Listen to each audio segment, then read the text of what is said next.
திருவலஞ்சுழி விநாயகருக்கு பார்த்திங்கன்னா பச்சை கற்பூரத்தை சாத்தி வழிபடுவது ரொம்ப விசேஷம். இவரை வழிபடுவதற்கு பார்த்திங்கன்னா பெண்களுக்கு திருமண யோகம், பிரிந்திருக்கக்கூடிய தம்பதிகள் எல்லாம் ஒன்று சேர்வது, காரிய தடை நீங்கல், நற்பலங்கள் எல்லாம் கிடைக்கும்.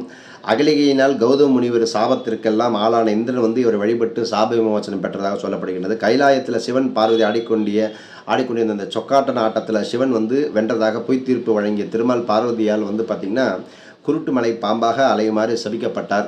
அதனால் மார்கழி சுக்லபக்ஷம் சஷ்டி திதி சதை நட்சத்திரத்தில் இவர் வழிபட்டு திருமால் சாப விமோசனத்தை பெற்றதாக சொல்லப்படுகிறது. திருமால் வழங்கிய சொக்காட்டு நாட்டை பொய்த்திருப்பினால் பிறந்த சிவன் பார்வதி இத்தலத்தில் ஒன்று சேர்ந்ததால் இத்தல பெரிய நாயகி சடைமொழிநாதரை வழிபட பிரிந்த தம்பதியினர் ஒன்று சேர்வர். அதாவது யாரெல்லாம் பிரிந்திருக்கீங்களோ அவங்களாம் இந்த பிள்ளையாரை வழிபடலாம். சூரியனும் சனியும் தந்தை மகனாக இருந்தாலும் பயக்கிரகங்களாக உள்ளதால் நேருக்கு நேர் சந்திக்க மாட்டார். இந்த ஆலயத்தில் சடைமொழிநாதர் சன்னதியில் வெளிப்பிரகாரத்தில் நேருக்கு நேர் நிலையில் அருள் பாலிக்கிறாங்க. வழிபடுங்க. தந்தை மகன் கருத்து வேறுபாடுகளால் நீங்கும். கும்பகோணத்திலிருந்து 8 கிலோமீட்டர் டிஸ்டன்ஸ்.